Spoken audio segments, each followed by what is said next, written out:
Hello दोस्तों, स्वागत है आपका हमारे इस यूट्यूब चैनल पर। तो दोस्तों आज हम आपके लिए लेकर आए हैं 31 number set Bihar SSC mains के लिए। तो चलिए स्टार्ट करते हैं आज का सेशन। तो जो भी चैनल पर नए हो चैनल को सब्सक्राइब कर लीजिएगा और बेल आइकन को दबा दीजिएगा दोस्तों। तो चलिए पहला प्रश्न क्या है। पहला प्रश्न है कि अशोक के कौन से शिलालेख में धर्मादेश में कलिंग युद्ध की विभत्सता व्यक्त की गई है, यानी कि कलिंग युद्ध के बारे में जो है बताया गया है। तो कौन सा शिलालेख है दोस्तों? तो ऑप्शन नंबर ए अगर आप देखें तो 13वां शिलालेख में जो है धर्मादेश जो है उसी में आपको बताया गया है कलिंग युद्ध के बारे में। तो अब चलिए कलिंग युद्ध के बारे में थोड़ा सा जानकारी लेते हैं दोस्तों। ये जो कलिंग युद्ध है ये आपका कब हुआ था? तो इसका 262 से 61 ईस्वी पूर्व में ये युद्ध हुआ था दोस्तों। और इस युद्ध में लाखों लोग मारे गए थे, यानी 1-1.5 लाख के करीब लोग मारे गए थे, ठीक है। और इसी युद्ध के बाद सम्राट अशोक जो है दोस्तों वो बौद्ध धर्म को अपना लिए और ये युद्ध नीति को त्याग दिए दोस्तों कलिंग विजय के बाद, ठीक है। और बता दें कि जो अशोक महान है ये आपका मौर्य वंश के महान सम्राट थे, इस बात को भी ख्याल रखिएगा। इनके उपरांत मतलब 30-40 वर्षों के बाद जो है 50 वर्षों के बाद ये मौर्य साम्राज्य जो पूरी तरह से पतन हो गया, ठीक है। तो इस बात का भी आप ख्याल रखिएगा। तो चलिए स्टार्ट करते हैं, अब अगला प्रश्न तरफ बढ़ते हैं। प्रश्न है दोस्तों कि निम्नलिखित वैदिक देवी देवता में से कौन एक सूर्य के साथ संबंध दिखाई दिया गया है? तो कौन है दोस्तों? तो देखिए यहाँ पे ऑप्शन में अश्विन है, इंद्र है, पुषण है, अरैनी है, ठीक है। तो चलिए इंद्र के बारे में दोस्तों, तो इंद्र को झंझकाता जो आपको बोला जाए तो झंझकाता का झंझावतों का देवता कहा गया है, ठीक है। झंझावतों का देवता जो मैंने झंझट करते हैं या फिर झमेला करते हैं उनको तो देवता कहा गया। पूषण की बात करें दोस्तों तो पूषण को है जो आपको चारागाह माना गया। पूषण को चारागाह का देवता जो होते हैं वो माना गया है। अरैनी को दोस्तों बात करें तो जंगल की देवी माना गया है। और इसी तरह ये आश्विन को सूर्य को देवता माना गया था। यानी ऑप्शन नंबर ए अगर आपने चुना तो बिल्कुल राइट आंसर है दोस्तों, ठीक है। अगला प्रश्न क्या है कि रणजीत सिंह के साथ अमृतसर की संधि वार्ता के लिए निम्नलिखित ब्रिटिश अधिकारी में से किसे लाहौर भेजा गया था? तो बोलिए इसका आंसर। तो इसका आंसर अगर आपने ऑप्शन नंबर बी चुना है दोस्तों, चार्ल्स टी मेटकॉफ, ठीक है। तो इन्हीं को भेजा गया था। कब भेजा गया था दोस्तों? तो ये 1809 ईस्वी में 25 अप्रैल को हुआ था दोस्तों, ठीक है। देखिए ये कौन थे चार्ल्स मेटकॉफ? तो ये जो थे दोस्तों लॉर्ड मिंटो के दूत थे, ठीक है। ये लॉर्ड मिंटो के दूत थे, इस बात का आप ख्याल रखिएगा। चलिए अब नेक्स्ट क्वेश्चन की तरफ बढ़ते हैं दोस्तों। प्रश्न है निम्नलिखित में से कौन royal commission of services in India 1912 का सदस्य नहीं था, ठीक है। बताइएगा इसका आंसर कि कौन नहीं थे। तो इसका आंसर अगर आपने ऑप्शन नंबर डी चुना है दोस्तों, बाल गंगाधर तिलक, तो बिल्कुल राइट आंसर है दोस्तों, ठीक है। बाल गंगाधर तिलक नहीं थे, ठीक है। तो चलिए अगले प्रश्न की तरफ बढ़ते हैं। देखिए दोस्तों कुछ और भी बेसिक जानकारी हम बता देना चाहते हैं कि देखिए चेयरमैन जो थे इसके जॉन पॉइंडर एवं वेरन एलिंगस्टन थे, ठीक है दोस्तों। जबकि इनके सदस्यों में लॉरेंस जॉन और बहुत सारे लोग भी थे इसमें, ठीक है, शामिल थे। तो इस बात का भी आप ख्याल रखिएगा। तो चलिए अगले प्रश्न की तरफ बढ़ते हैं। प्रश्न है दोस्तों, एक मिनट, देखिए प्रश्न क्या है कि एशियोटिक सोसाइटी का संस्थापक कौन था, ठीक है। तो बोलिएगा इसका आंसर। तो इसका आंसर अगर आपने ऑप्शन नंबर बी चुना है दोस्तों, विलियम जोन्स, तो बिल्कुल राइट आंसर है। देखिए ये एशियोटिक सोसाइटी का संस्थापक तो थे ही विलियम जोन्स। और इसकी स्थापना कब हुई थी? तो इसकी स्थापना की बात करें दोस्तों तो 1784 ईस्वी में इसकी स्थापना हुई थी, ठीक है। इस बात का भी ख्याल रखिएगा। चलिए अगले प्रश्न की तरफ बढ़ते हैं। प्रश्न है कि भारत में शून्य के संप्रत्य सहित दार्शनिक संख्यात्मक प्रणाली की खोज निम्नलिखित में से कौन एक राजवंश के दौरान हुई थी, ठीक है दोस्तों। तो इसका आंसर क्या हो जाएगा? तो इसका आंसर अगर आपने ऑप्शन नंबर बी चुना है दोस्तों, गुप्त साम्राज्य के टाइम में, तो बिल्कुल राइट आंसर दोस्तों, ठीक है। और बता दें कि ये आर्यभट्ट जो थे वो आर्यभट्टियम, ठीक है, आर्यभट्टियम नामक जो है आपका ग्रंथ की रचना की थी आर्यभट्ट ने, ठीक है दोस्तों। इस बात का ख्याल रखिएगा। और आर्यभट्ट ने ही इसमें शून्य के बारे में बताया था, तो इस बात का ख्याल रखिएगा। अगला प्रश्न क्या है कि निम्नलिखित में से किस एक कारण से मरुस्थल में बादलों का वर्षण नहीं होता है? तो देखिए ऑप्शन में क्या है दोस्तों। ऑप्शन में आपको दिया हुआ है निम्न दाब, निम्न आर्द्रता, उच्च वायु वेग और आपका उच्च ताप। तो इसका आंसर अगर आपने ऑप्शन नंबर बी चुना है दोस्तों, निम्न आर्द्रता, तो बिल्कुल राइट आंसर है दोस्तों, ठीक है। इसी के कारण जो है आपको मरुस्थल में आर्द्रता जो काफ़ी निम्न होती है, जिसके कारण वर्षा जो है वो नहीं बन पाता है, उपरोक्त वातावरण नहीं बन पाता है, ठीक है। अगला प्रश्न क्या है? प्रश्न है कि निम्नलिखित में से कौन सी वह एक वस्तु है जिसके सशक्त गुरुत्वीय क्षेत्र के कारण प्रकाश का भी उसी के सतह से पलायन नहीं हो पाता है। ठीक है, तो बोलिएगा इसका सही आंसर दोस्तों। तो इसका सही आंसर अगर आपने ऑप्शन नंबर सी चुना है दोस्तों, तो बिल्कुल राइट आंसर है, कृष्ण वीवर यानी ब्लैक होल के कारण। ठीक है, अब देखिए दोस्तों, ये होता क्या है कि जब वीवर में गुरुत्वाकर्षण एवं घनत्व इतना अधिक हो जाता है कि प्रकाश की किरणें जो दोस्तों उससे नहीं निकल पाती है। ठीक है, तो इस बात का ख्याल रखिएगा, इसमें जो है गुरुत्वाकर्षण बहुत अधिक हो जाता है। ठीक है, इस बात का अब ख्याल रखिएगा। अगला प्रश्न क्या है? प्रश्न है कि निम्नलिखित में से चंद्रमा तथा सूर्य दोनों द्वारा पृथ्वी की एक ही दिशा में आकर्षित करने के परिणाम स्वरूप कौन सा एक ज्वार उत्पन्न होता है। ठीक है, तो बोलिएगा दोस्तों इसका सही आंसर। तो इसका सही आंसर अगर आपने ऑप्शन नंबर सी चुना है तो बिल्कुल राइट आंसर है दोस्तों। ठीक है, उच्च ज्वार होता है, तो इस बात का भी अब ख्याल रखिएगा। अगला प्रश्न क्या है कि निम्नलिखित में से किस एक में कार्बन की उच्चतर प्रतिशत मात्रा पाई जाती है। ठीक है, तो बोलिएगा इसका सही आंसर दोस्तों। तो इसका सही आंसर अगर आपने ऑप्शन नंबर की बात करें दोस्तों, तो अगर आपने ऑप्शन नंबर ए चुना है तो बिल्कुल राइट आंसर है दोस्तों। ठीक है, लेकिन एक तरह से देखा जाए दोस्तों तो यहाँ पे आपका एंथ्रासाइट जो कोयला है इसमें जो है आपको कार्बन की हाईएस्ट परसेंटेज पाई जाती है, यानी कि एंथ्रासाइट कोयला में दोस्तों आपको 80% तक जो है आपको कार्बन पाई जाती है, यानी कि एक तरह से देखा जाए तो 80 से 90% माना गया है इसको। तो एंथ्रासाइट ही राइट आंसर होगा, anthracite D number is right answer. ठीक है दोस्तों, चलिए अगले प्रश्न पर पढ़ते हैं। प्रश्न है कि सप्तांग सिद्धांत को किसने प्रतिपादित किया था। ठीक है, तो बोलिए दोस्तों सप्तांग सिद्धांत का प्रतिपादन किसने किया था। तो यहाँ पे ऑप्शन देखिए, मनु है, चरक है, कौटिल्य है, तुलसीदास है। तो इसका सही आंसर अगर आपने ऑप्शन नंबर सी चुना है दोस्तों, कौटिल्य, तो बिल्कुल राइट आंसर है।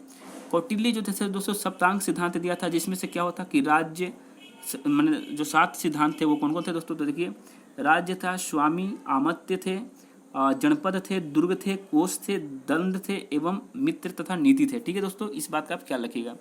अगला प्रश्न है कि निम्नलिखित में से कौन सा अलाउद्दीन खिलजी का सामंत नहीं था। ठीक है, तो बोलिएगा इसका सही आंसर।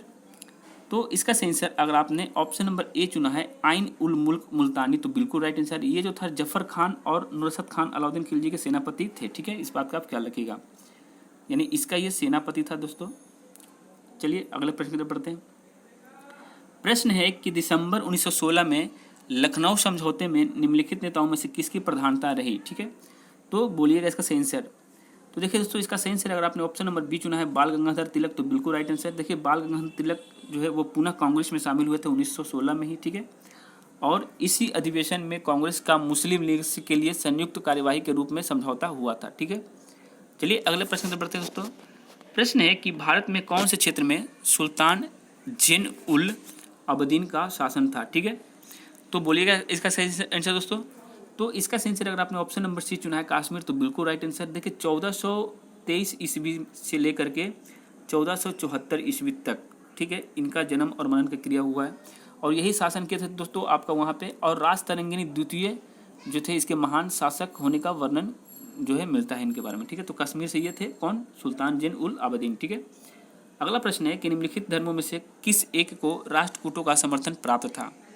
तो बोलिए दोस्तों, ऑप्शन में देखिए, जैन धर्म है, बौद्ध धर्म है, श्वेत धर्म है, आपका वैष्णव धर्म है। तो इसका सही आंसर क्या हो जाएगा। तो इसका सही आंसर आपने दोस्तों अगर ऑप्शन नंबर सी चुना है, शैव मत जो है, तो बिल्कुल राइट आंसर दोस्तों। ये राष्ट्रकूट जो थे आपका शैव शिव के जो है भक्त थे या फिर आपको मानने वाले थे, और उन्होंने जैन धर्म को संरक्षण प्रदान किया। ठीक है, देखिए, ये मानने वाले थे शैव धर्म को, लेकिन जैन धर्म को उन्होंने संरक्षण प्रदान किया। ठीक है, इस बात का भी ख्याल रखिएगा। और प्रसिद्ध शासक अमोघ वर्ष एक जैन ही था, जिसके कारण जैन विहारों का निर्माण करवाया गया। तो इसका सही आंसर आप देखा जाए तो दोस्तों यहाँ पे ऑप्शन की बात करें दोस्तों, तो ए और सी में आपको डाउट हो रहा है, लेकिन इसका आंसर क्या होना चाहिए एक बार देख लेते हैं। इसका सही आंसर आपका ऑप्शन नंबर ए ही हो जाएगा दोस्तों, जैन धर्म। ठीक है, क्योंकि यहाँ पे धर्म की बात की गई है, तो option number A is the right answer. ठीक है, मानते हैं ये थे शैव मत के, लेकिन ये जैन धर्म को मानते भी थे। ठीक है, अगला प्रश्न क्या है कि 1855-56 के संथाल विद्रोह के फलस्वरूप जनजातीय लोगों के लिए एक पृथक भौगोलिक सत्ता बनी, जो संथाल परगना के नाम से जानी गई। इस विद्रोह के साथ कौन कौन नेता संबंध में थे। ठीक है, तो देखिए यहाँ पे ऑप्शन नीचे में दिया हुआ दोस्तों, तो बोलिएगा इसका सही आंसर। देखिए, सिद्धू और चकर है। ठीक है, उसके बाद आपका चकर और बोगर है, सिद्धू और कान्हू है, और दोरा और चक्कर है। दोस्तों आप सभी को पता है इसका सही आंसर सी हो जाएगा, सिद्धू और कान्हू। ठीक है, और बता दें कि जो 1855 में हुआ था, ठीक है, 1855-56 में हुआ था ये, ठीक है दोस्तों। और इसमें सिद्धू कानू ने संथाल विद्रोह का नेतृत्व किया था। इस विद्रोह का मूल कारण क्या था दोस्तों? तो जंगल में जो बाहरी लोग थे उनकी बढ़ती हस्तक्षेप थी, मतलब बाहर के लोग भी उस जंगल में एंट्री कर रहे थे, इसी के कारण ये युद्ध हुआ था दोस्तों, ये आंदोलन हुआ था, ठीक है। अगला प्रश्न क्या है कि प्रसिद्ध नील दर्पण नाट्य का नाटक जिसमें नील की खेती करने वाले की घोर व्यथा और बगान मालिकों की क्रूरता दर्शाई गई है, किसने लेखन किया, मैंने इसको किसने लिखा दोस्तों नील दर्पण को? तो यहाँ पे देखिए ऑप्शन के साथ आप बोलिएगा। तो इसका सेंसर अगर आपको देखना है दोस्तों, तो इसका सेंसर आपका, 1 मिनट, थोड़ा आवाज़ आ रही है ऊपर से। तो दोस्तों इसका सेंसर होगा, अगर आपने ऑप्शन नंबर बी चुना है दीनबंधु मित्र, तो बिल्कुल राइट आंसर दोस्तों, ठीक है। देखिए दीनबंधु मित्र ही जो थे दोस्तों, आपको नील दर्पण के एक प्रसिद्ध बांग्ला के नाटक है, बांग्ला का नाटक है, इसको लिखे थे, ठीक है। इस बात का आप ख्याल रखिएगा। अगला प्रश्न क्या है कि निम्नलिखित में से कौन सा एक क्षेत्र सांस्कृतिक रूप से भारत के निकट है किंतु निर्जातीय रूप से चीन के निकट भी है? तो इसका सेंसर क्या हो जाएगा?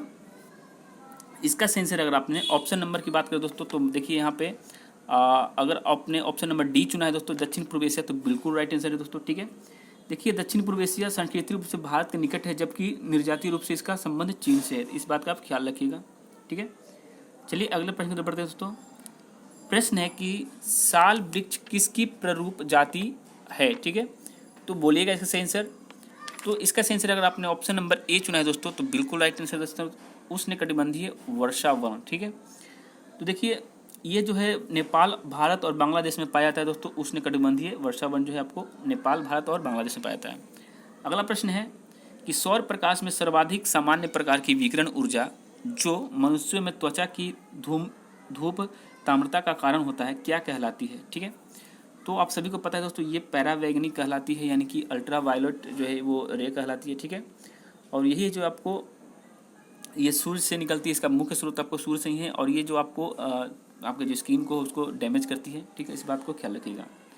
अब अगला प्रश्न दोस्तों 21 नंबर क्वेश्चन क्या कहता है कि लाल किला की ज्यामितीय आकार कैसी है, ठीक है, तो बोलिएगा इसका सेंसर। तो इसका सेंसर दोस्तों अगर आपने ऑप्शन नंबर ए चुना है तो बिल्कुल राइट आंसर दोस्तों, अष्टभुजीय है। अब चलिए लाल किला के बारे में बता दें दोस्तों। ये देखिए लाल किला जो है आपका दिल्ली में पड़ता है, और इसको शाहजहां ने 1648 में बनवाया था दोस्तों, ठीक है। और बता दें ये जो इसके सामने एक प्रसिद्ध, इसके माने विपरीत में एक प्रसिद्ध जो आपको जामा मस्जिद है, सबसे बड़ा मस्जिद इंडिया का है दोस्तों, ठीक है। और इस किले के अंदर प्रसिद्ध मीना बाज़ार है, आपको मीना बाज़ार के नाम सुने होंगे, वो बाज़ार जो कि मीना बाज़ार के नाम से प्रसिद्ध है, सबसे बड़ा बाज़ार था कोई तो मीना बाज़ार, जो कि इसी के अंदर है, इस किले के अंदर में ही है, ठीक है। तो इस बात का आप ख्याल रखिएगा, ठीक है। अगला प्रश्न दोस्तों, economic and social commission for Asia and Pacific का मुख्यालय कहाँ है, ठीक है। तो इसका सेंसर अगर आपने ऑप्शन नंबर बी चुना है बैंकॉक, तो बिल्कुल राइट आंसर दोस्तों। ये बैंकॉक है कहाँ? तो ये बैंकॉक आपको जो तो आपका थाईलैंड में पड़ता है, ठीक है, इस बात का आप ख्याल रखिएगा, थाईलैंड। और देखिए दोस्तों ये जो आपका नाम दिया है ऊपर में, इस नाम का शॉर्ट नेम भी है, उस शॉर्ट नेम क्या है दोस्तों? तो इसको हम ESCAP कहा जाता है, ठीक है। यानी कि देखा जाए तो economic and social commission for Asian and Pacific, ठीक है, इस बात का आप ख्याल रखिएगा, ये फुल फॉर्म है। और इसकी स्थापना की बात करें दोस्तों, तो इसकी स्थापना आपका 1947 में हुआ था, ठीक है, इस बात का भी ख्याल रखिएगा। चलिए अगले प्रश्न की तरफ बढ़ते हैं। प्रश्न है कि कलिंग सम्मान किसके लिए दिया जाता है? तो बोलिएगा इसका सेंस है दोस्तों। तो आपको पता होना चाहिए ये विज्ञान को लोकप्रिय करने के लिए या फिर किसी अन्य कार्य के लिए विज्ञान क्षेत्र में उसी के लिए दिया जाता है दोस्तों, कलिंग की जो ये पुरस्कार है, ठीक है। और बता दें दोस्तों ये कब दिया जाता है, तो ये विश्व विज्ञान दिवस के दिन दिया जाता है, यानी कि 10 नवंबर को विश्व विज्ञान होता है दोस्तों, 10 नवंबर को ये दिया जाता है। प्रत्येक 2 वर्षों में ये पुरस्कार मिलता है, ठीक है, इस बात का भी ख्याल रखिएगा। अगला प्रश्न है कि गर्भाशय में मानव भ्रूण एक द्रव में तैरता है, ठीक है, तो वो उस द्रव को क्या कहते हैं, ठीक है। देखिए मानव जब बच्चा होता है 3 महीने पहले जब पेट में रहता है कोई शिशु, तो वो एक लिक्विड टाइप का रहता है दोस्तों, तो उस लिक्विड का नाम आपसे पूछा गया है। तो उसका सेंसर अगर आपने ऑप्शन नंबर बी चुना है अमनियोटिक द्रव, तो बिल्कुल राइट आंसर दोस्तों, ठीक है, वो कुछ इस तरह के द्रव में रहता है बच्चे, ठीक है। चलिए अगले प्रश्न की तरफ बढ़ते हैं दोस्तों। प्रश्न क्या कहता है कि मानव शरीर में रक्त के लहित कणुओं यानी कि लाल रक्त कणिका और श्वेत रक्त कणिका का अनुपात क्या होता है? तो देखिए दोस्तों इसका निश्चित अनुपात तो नहीं है, लेकिन यहाँ पे ऑप्शन नंबर बी देख सकते हैं, यहाँ पे ऐसे ही इनका अनुपात दोस्तों 600:1 में होता है। ठीक है, यहाँ पे 501 दिया है, तो ऑप्शन नंबर बी ले सकते हैं आप। ठीक है, तो इस बात का भी ख्याल रखिएगा। प्रश्न है दोस्तों कि ग्रंथियों द्वारा उत्पन्न की जाने वाली लार में कौन सा एंजाइम पाया जाता है, तो बोलिए इसका सही आंसर। तो इसका सही आंसर अगर आपने ऑप्शन नंबर ए चुना है दोस्तों, टाइलिन, तो टाइलिन नामक ही एंजाइम पाया जाता है दोस्तों लार में। और इसमें देखिए 98% है दोस्तों जो कि पानी होता है। ठीक है, अब बाकी के 2% में जो आपका है क्या है दोस्तों, यौगिक रहते हैं। कौन कौन से यौगिक रहते हैं दोस्तों, तो इसमें देखिए इलेक्ट्रोलाइट, बलगम, जीवाणुरोधक एंजाइम्स वगैरह रहते हैं दोस्तों, तो इस बात का आप ख्याल रखिएगा। अगला प्रश्न है कि डबल रोटी यानी कि ब्रेड के निर्माण में किस कवक का प्रयोग किया जाता है। ठीक है, तो बोलिएगा इसका सही आंसर दोस्तों। तो इसका सही आंसर अगर आपने ऑप्शन नंबर सी चुना है, सैक्रोमाइसेस, तो बिल्कुल राइट आंसर दोस्तों। ठीक है, अगला प्रश्न है दोस्तों कि पत्र स्वर्ण यानी कि पेपर गोल्ड का जो है वो अर्थ क्या है। ठीक है, तो बोलिएगा इसका सही आंसर। तो इसका सही आंसर अगर आपने ऑप्शन नंबर ए चुना है दोस्तों, अंतर्राष्ट्रीय मुद्रा कोष की कागजी मुद्रा, तो बिल्कुल राइट आंसर दोस्तों। ये जो है आपका अंतर्राष्ट्रीय मुद्रा कोष की कागजी मुद्रा है, यानी कि एक तरह से पैसा है, मान सकते हैं। ठीक है, अगले प्रश्न की तरफ बढ़ते हैं दोस्तों। देखिए हवाई जहाज की आवाज़ आ रही है, थोड़ा सा रुकना पड़ेगा आपको भी। प्रश्न है कि रमन इफेक्ट, ठीक है, यानी रमन प्रभाव निम्नलिखित में से किसमें पाया जाता है, तो बोलिएगा इसका सही आंसर। तो इसका सही आंसर अगर आपने ऑप्शन नंबर सी चुना है दोस्तों, सभी पारदर्शी माध्यम, तो बिल्कुल राइट आंसर है दोस्तों। ठीक है, आज के सेट का आखिरी क्वेश्चन क्या है दोस्तों कि ब्लैक बॉक्स, ठीक है, अब वो काला बक्सा क्या है दोस्तों। तो देखिए ब्लैक बॉक्स क्या होता है। देखिए ब्लैक बॉक्स जो है एक अति शक्तिशाली उपकरण होता है दोस्तों, जो वायुयान के चालक कक्ष की गतिविधियों को रिकॉर्ड करता है। ठीक है, यानी कि उसके जो कंट्रोल रूम में है क्या क्या हो रही है उसको वो कंट्रोल करता है, जिससे किसी इमरजेंसी स्थिति में दोस्तों इसकी सहायता से किसी खास समय की वस्तु स्थिति को अवगत हो सके। तो ये एक तरह से क्या है कि विमान में चालक के कक्ष में रखे जाने वाला एक रिकॉर्डर है, जिसमें चालक कक्ष की आवाज़ें रिकॉर्ड हो जाती हैं, यानी कि कुछ भी गतिविधियाँ होती जो दोस्तों उसको रिकॉर्ड कर लेता है। तो इसका सही आंसर ऑप्शन नंबर सी होता है। ठीक है, तो अगला सेट आपको कल मिलेगा दोस्तों। तो ये वीडियो कैसी लगी आप हमें जरूर बताइएगा, और चैनल को लाइक करिएगा, शेयर करिएगा, सब्सक्राइब करिएगा दोस्तों। और मैं आपसे एक बात कहना चाहता हूँ कि अगर इसमें कुछ त्रुटियाँ होती है हमारी तरफ से, देखिए होता क्या कि जब मैं इस मोबाइल से वीडियो बनाता हूँ तो थोड़ी बहुत प्रॉब्लम आ जाती है, एक तरह से नर्वस फील होता है। आपको पता है कि जब आप किसी चीज़ को रिकॉर्डिंग करते हैं तो आपको क्या होता होगा। तो अगर कुछ गलतियाँ होती है तो प्लीज़ आप हमें कमेंट करके बताइएगा, हमें अच्छा लगेगा और मैं इसमें सुधारने की कोशिश करूँगा। तो इसी के साथ वक्तव्य समाप्त करते हैं। जय हिंद, जय भारत।